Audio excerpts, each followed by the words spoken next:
So by default, the always on display on your Galaxy Z Flip 7 shows only when you tap the screen. Now, if you want to have the always on display show all the time on the cover screen, then here's what to do. So just swipe up and go to settings. Under settings, go to lock screen and always on display, tap on that, and then go to always on display.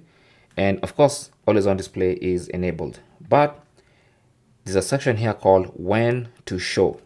So it's currently set to tap to show, as you can see. So that means you have to tap the screen to show the always on display. Now, if you want it to show all the time, just tap on that and then select always. And then now you'll always have the always on display on the cover screen of your Galaxy Z Flip 7. Thanks for watching. Don't forget to like and subscribe, and good luck.